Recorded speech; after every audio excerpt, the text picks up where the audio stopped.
I got to hear from Uncle Rico. He's going to talk about my eyes. Shannon Montana reading the little lows. She's putting me on blast. Whoa, yeah.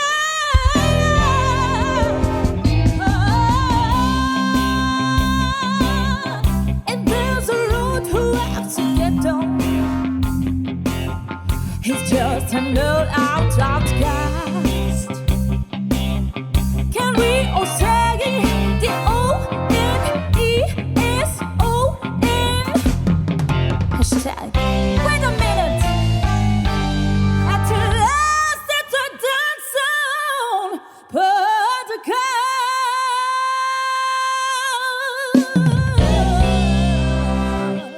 What does it mean when you've been having several conversations? Sorry about the hiccups, y'all. What does it mean when you've been having? What does it mean when you've been having several? What does it mean when you? Is this a repeat conversation? The hiccups. What does it mean when you've been having several conversations with yourself? What does it mean when you've been having several conversations with that female? What does it mean when you've been having several conversations? Rewind. Are you trying to say females want to talk about the same thing over and over? Right. What does it mean when you've been having shots? What does it mean when you've been having several conversations with a female? What does it mean when you've been having several conversations with a female you just met 2 weeks ago? What does it mean when you've been damn, y'all? All right. What does it mean when you've been having several conversations with a female you just met 2 weeks ago and one day? What does it mean? You know what? You know what? It means you's a dumbass. Yeah, let's start there. Let's start right there.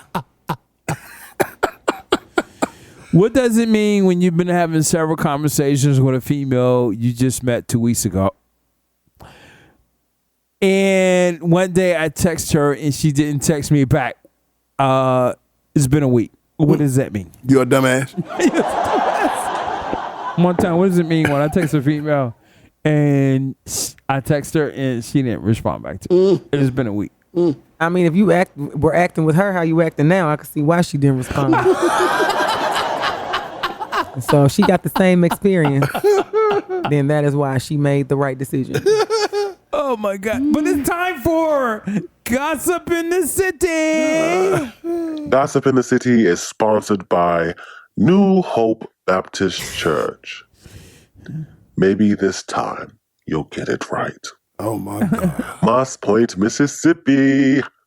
Have you heard? Have you heard? It's going down again. Elroy is calling out Jason for sleeping with his women and wants to fight him high noon this Saturday in the plaza. He was quoted as saying, "This is going to be a lesson to everyone who disrespects his women. They gonna get their ass whooped." Well, the whole town showed up, and Elroy got his ass whooped again. Portsmouth, Virginia. Uh-oh. Marcus Garrison loves to hear himself talk about how much he knows the Bible, constantly repeating stories of Shadrach, Meshach, and Abednego, David and Goliath, the 10 Commandments, the 10 Plagues, and how the house it didn't fall. For it was founded on the rock. But don't be like a foolish man who built his house on the sand. But the crazy thing is, Marcus is homeless. Yes, he's homeless. Not homeless. Dayton, Ohio. Keisha can only find one person to put up with her and date her, and his name is Ahab. Now, I know you're asking yourself, why is that so? I don't know why, but this story sounds a little fishy to me. Wait for it. Okay, so it's time for Doneson Trivia. It's the Doneson Trivial Show. This is how it goes. You're asked 4 questions. You have to get 3 out of 4 right. If not, you're a dumbass. And here's your host, Rod. I like being the host of this show. I know you do. I know you do. I'm gonna be the host next week. Yeah, I got. I'm gonna ask you the dumbass question. I got excited as if Wayne Brady was here. Yeah. Ain't that type of feeling? Oh my God. Feeling that I like. A feeling that I like. It ain't that type of feeling. Cut it out. 3 out of 4. Whoever heard of such a scenario? All right, I'm looking to the right. I see. 3 out of 4. I Shannon. see. 3 out of 4. Uncle Rico. I can't get this shit out of my head. 3 out of 4. I see the returning guest, Arnold Phillips. Hello, everybody. I see myself when I look in the mirror. Rod. One of y'all might be it, right? Right. Which one of y'all think is it? Huh? We don't even care no more. You're wrong.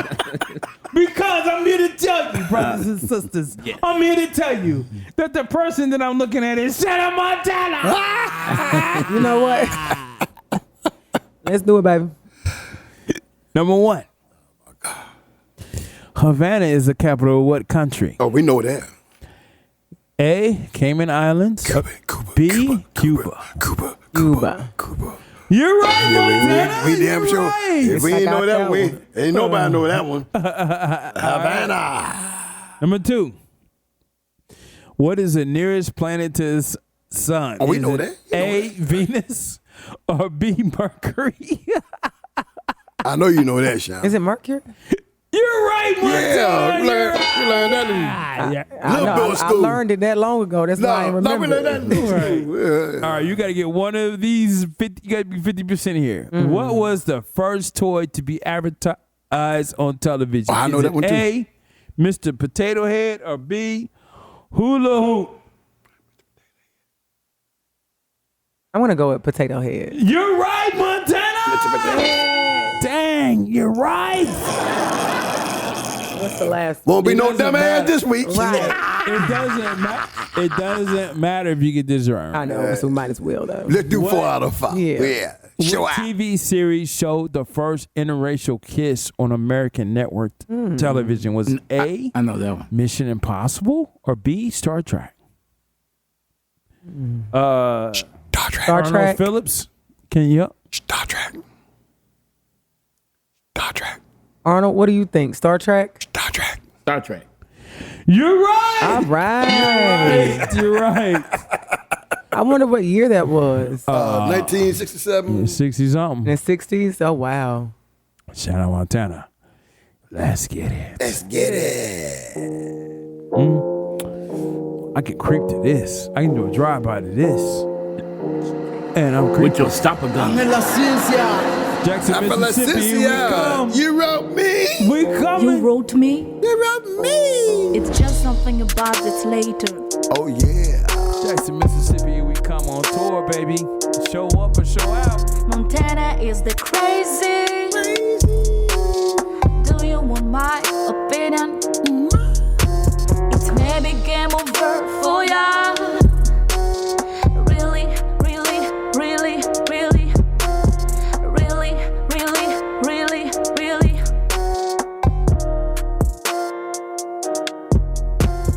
All right. So today's letter is titled Lonesomeness from DC, who is located in Olive Branch, Mississippi. Huh? Yep, Olive Branch. Wait a minute. You said DC. The name is DC. Oh, name is. Okay. Their name is DC. They're from Olive Branch, Mississippi. Age range 35 to 45. So Doneson podcast. Friends are like parades. Standing there, you looking at them with all the excitement. Interactions, you feeling it, enjoying it. But when you watch it, the exhaust from the back of the parade truck, it's over with. Lonesomeness comes and goes when the crowd comes and goes. When there is drama in the news or when there's drama in the world, my phone Hang on, I'm struggling. When the phone rang. I think I went dyslexic for a second. I'm going back. I'm gonna say lonesomeness comes and goes, and when the crowd comes and goes, when there's drama in the news and when there's drama in the world, my phone rings. When we have somebody in office that is saying something crazy, my phone doesn't ring. When people have issues in their life, my phone rings. When people are happy at a point in their life, my phone doesn't ring. So this letter could be 7 pages. It really could. I can just go on and on about this information dump, but I'll just be like the people who so-called call me friends, but they don't call me friends. They just call me when things are near the end. The longer I live, the more I figure out in life people's emotions trigger actions. Whatever that person is going through in life is a type of phone call you'll get. Very true. You really have to watch humans or you will be a clown in their parade. Signed, OL. Often lonely. I see why. All right, Montana, what you think about this letter? He is a pessimist, just what he is. I mean, I get it. You know, you do have things in life where people, unfortunately, the way the world works. Yeah, sometimes you hear from people more when drama is going on. Sometimes you don't. But I think it's up to you to be able to filter out the information, but also filter what your relationships consist of, because, you know, it should be more fulfilling than my phone only rings when you need something or when you got some drama going on or when you being messy.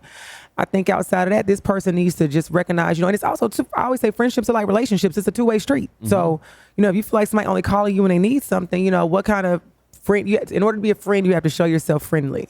So what are you putting out there in the universe for people to think it's okay to only call you when they want something or when there is drama? And then I think he also just needs to look at the perspective of that he has on his friendships. Really, does this person even have friends? If you ask him, you know, like, are these people really your friends? So I think he has some introspect that he needs to do on himself to look at, you know, what kind of relationships do I really have? Why do I feel this way?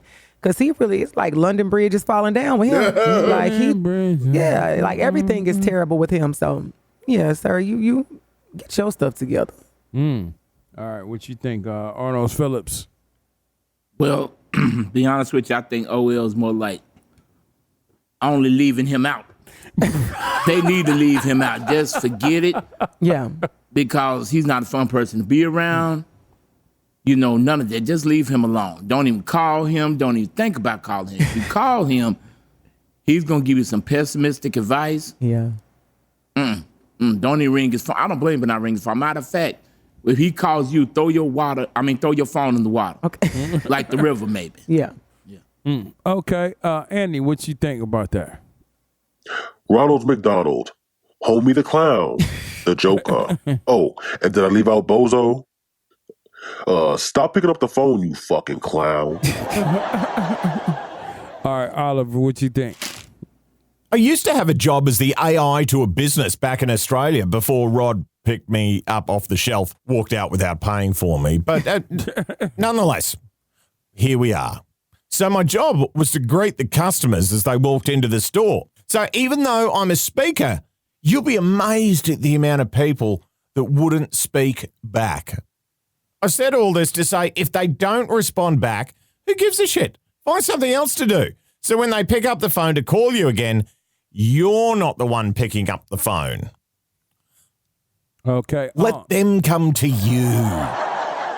Well, what you think? What I think that these people are calling him because he's feeding them the information they want to hear.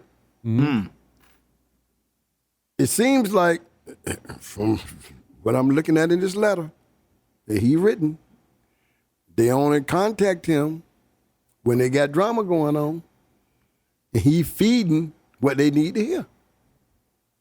Right. Makes sense. Yeah, they feeding what they need to hear, and that's why they only call him when they need to what you call it when they need a cheerleader. They need to satisfy and what's the word I'm looking for? Basically seal the deal on what they're feeling. And that's what he does for them. He gives them the answers they want to hear, man. That's why he only get the calls when they're in drama. Otherwise, they ain't calling them. Yeah. He seals the deal for them. Right. it's obvious to me he just needs some more friends, man. Wow. Need some people who really respect his opinion, and that in a sense of I don't even know if it could. He just needs new friends. Yeah, that's it. That's it. You know what I'm saying? He just needs some new friends. Long story short, because they just using him to seal the deal on what they already thought. Right. It's obvious they're two peas in the same pot. They think alike. Right. Right. They think the same, man. He's just feeding what they feeling. That's what they call him. All right, good stuff. This episode is on sadness, all right? So sadness is an emotional pain associated with feeling of disadvantage, loss, despair, grief, helplessness, disappointment, and sorrow. An individual experience sadness may become quiet or withdrawn themselves from others. All right. So number one, the benefits of sadness. I just want to go around the room, right? And even to Mr. Arnold's. I want you to listen to I want you to list 3 things in your lifetime you have made that has made you sad that has affected you to this day. 3 things that has made you sad that has affected you to this day.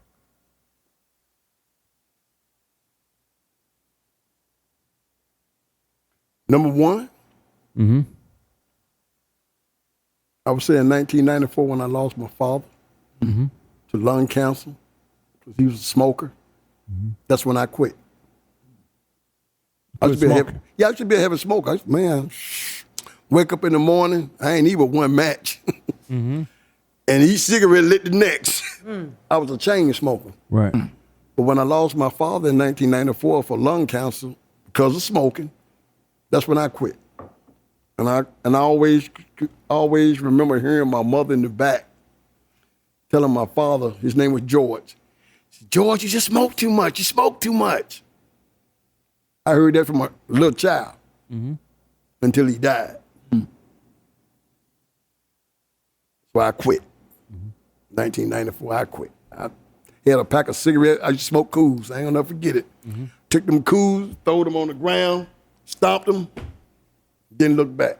Everybody talk about this patch and all. I ain't do none of that.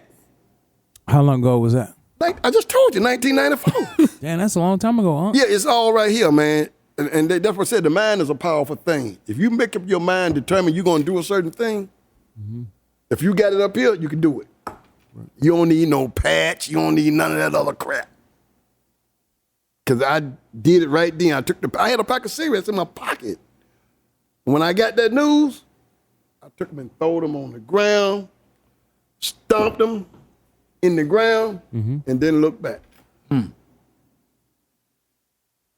So it's a mind thing. You know, mind controls everything.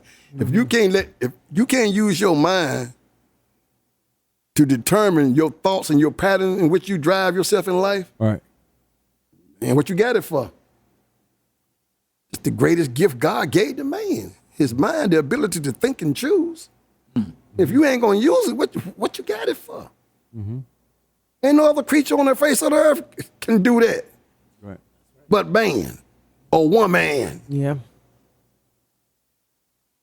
So if you can't use it properly, you at a loss. Right. Really, you're truly at a loss. This controls everything, all your movement, everything you think, everything you want to be. It's all right here. We just got to use it properly. Absolutely. Right. I agree. Yeah. Second thing. Read that question one more time. It said, what are 3 things in your lifetime that has made you sad that has affected you in your life? Sad. When I lost my sister. It's crazy about how death got a way of moving and directing your thoughts. When I lost my sister, I got to a point where I said, man, wow. Now, and she was the youngest. She was the last born and the first to go of the siblings. Right. I said, wow, man. And she left behind kids, you know. So now I look at life, I said, man, how can I do for mine and theirs that wasn't done for them? Mm-hmm. So, you know, like I told y'all a couple weeks ago, and I showed y'all, I got a little invention going and everything. And I told people, I said, it ain't about me. And it's really not. Mm-hmm. I'm doing this for future members and generations of my family. I'm trying to make a life more easier for them. It ain't even about me, man. Right. My life about over with. I'm 63 now. Right. I ain't got much left. Right. I deal in reality, man. The average lifespan is what? 65. 70 something for men? 75 maybe? 68? Yeah. I'm 63. Mm-hmm. The better part of my life is over. Mm-hmm. So what I'm driving to do for now is for them. It ain't for me. I'm trying to leave them something to further their way in life and make it more easier for them, man. So I look at, you know, you got to look at death. It's not the end. It's another beginning because I am a spiritual person. I do believe in life after death. Right. I do believe what God said will happen, that you're going to answer for all your sins and, you know, and your determination going to be judged from there. Right. So I truly believe in that. So with that being said, I'm trying to build a better future for not only my offsprings, but for their offsprings. Right. And that's how I look at life now. It ain't about me no more, because mine's about over with. Mm. Third, I just want to be a person who people remember, man, as one who cared, who was generous, not selfish, and giving. And my wife tell me that all the time. You just so giving. Yes, I am, because what? I can't take it with me. Mm-hmm. I like to help people, man. And that's what drives me. I want to be a person who's remembered as one who always was willing to help. Mm-hmm. And, you know, those are the experiences in life that I've driven. You know, I always said this thing about, man, you know, we got billionaires in the world, right? Multiple billionaires, many people that's billionaires. Got all this money, all this wealth. But you ain't got 1 billion people on the face of the earth. Right. So why they hoarding all of this? Greed. I always told myself, man, I said, man, if I could ever become a billionaire, gonna be a lot of folks gonna be good on life. Mm-hmm. Seriously, because look, how much money do you really need in life to be comfortable? Right. Mm-hmm. Seriously. Ask yourself that, man. How much money do you really need to live a comfortable life? Mm-hmm. Is it really multiple billions of dollars? No. You're just hoarding money and you preying upon those who's less fortunate, man, or don't have the economic means to succeed in life. Right. When you got the money to help them. Mm-hmm. So why not help them? I don't get it. That just don't register with me. Right. It never has and never will. Mm-hmm. So I'm a person who like to give, man. I like to help. I like to help people, man. And I don't care about your race, creed, color, none of that. We all human beings. We all bleed the same. And at the end of the day, we all going in the ground. Mm-hmm. Yeah. Mm-hmm. You know, that's just how I feel about life, man. I just, you know, I ain't got time for it. And then, like I said, when it come to my family members, hey, man, come to my family reunion, you're going to see all kind of race, creeds, and colors. That's it. For real. That's and it. that's the real truth. Right. That ain't no joke. That ain't no, that's the truth. Right. Look at my Facebook page. You'll see. What's your Facebook page, huh? LarrySumption.com. I mean, you know, Larry Sumption, just look me up. Right. You're going to see every nationality right there. Call them family. Yeah. You're going to see them all. I don't care if they're white, They Mexican, you're going to see all kind of creed because I grew up in a society, Portsmouth, Virginia, man, is a naval town. Right. You understand what I'm saying? Mm-hmm. And right there, you got all nationalities right there. You got every creed, color, or what you want to look at right there in that naval town. Mm-hmm. And this is what I grew up with. And this is how my family mingled with. So that's what came out. So when you look at my family, you're going to see all nationalities, man. Right. Family reunions, you ain't going to see no all blacks. You're going to see black, white, you're going to see everything. Is a multi-mix. My family's multi-mix. Yeah. You're going to see it all. Thank you, Aunt. Montana, I want you to list 3 things in your lifetime that you had maybe said to someone that has affected someone that to this day. That I've said to someone? Yeah, that you said to someone that to this day they may hold dear. I'm confused by the question. Are we saying something I've said to someone that's made them sad? Or, because I know we're talking about sadness. Yeah, for instance, I've said to someone, I'm like, hey, I think you're fat as hell, right? And that might have been 5 years ago. And when I see them, I'm like, hey, how you doing? But they still hold that weight. Hold that against you. Yeah, so it's something. It don't have to necessarily mean a physical attribute. It could be you're stupid, you're dumb, you're incoherent, you're something. I would say I'm like Unc was on the other episode. I don't really have a lot of that, but I think that I was dealing with somebody at once upon a time, and that wasn't. Go ahead, spill it, please. We need it. We need you to spill it. I think I told someone that they were boring. Damn, that ain't hurting. That's the truth. That could be, yeah. It's the truth. You're boring. I don't think at the time I was even trying to be hurtful. I think I was just being honest about how I felt. What do you mean by boring? Like you meet, was it a male or female? It was a person. A person. So it was a female. But hey, you females out here that listening to this, all right, so what did you say to the female when you said that she was this boring? Person, I just told them that they were boring. Like it wasn't a whole lot to it. I just told them they were boring because what does that mean to you when you say somebody's boring? Like they don't ever want to do anything, don't want to go anywhere, don't want to have fun, like just That's literal gotta be a female. homebody. Like don't, and I get, as you get older, sometimes at this point in my life, boring is the new black. Like sometimes I like to be bored, quote unquote bored. But at the time with the person, it was just like where the place and stage I was in life with wanting to move around, travel, do things. They just didn't ever want to do anything. So it was just like, you're boring. And I could see how, it was the truth, but it could be hurtful to someone. But that was many years ago that I did tell that person that. And they may still be boring. I don't know. Right. Do you know that person to this day? I do. Are they boring? I don't know them on that level. I don't keep up with their life to know what they're doing now, like on a regular basis.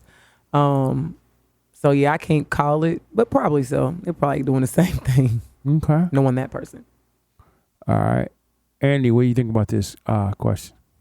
Why did you leave me? Heaven only knows. My heart is breaking and my tears still flow. All I have left are the memories we shared, the love and touch to show me you cared. I will love you always until the day I die, then knowing we should be together again, just you and I. Poet, Angelina Warren. All right. Arnold Phillips, you got anything else to say? Kind of, sort of. But as far as the saying something bad to somebody, when I told you I was doing my graduate studies at Slippery Rock, I got the, their Division II school, and I got a young man kicked off the football team. I did it on purpose. What happened? Because he was coming for my my graduate position. Not only was I team psychologist, but I was also, a associate coach. He said as soon as he graduates, he's coming for my position. I had to get him out of there. What'd you do to get him out of there? I snuck my pills in his locker and said he stole them. I know, terrible. But see, then there was a time that The other two things, there was a time when, before I was dealing with Bobo and Ralph, I had to deal with Elmer Fudd. Elmer Fudd. Yeah, and every once again, he come back every once in a while. You know what? Would you believe it?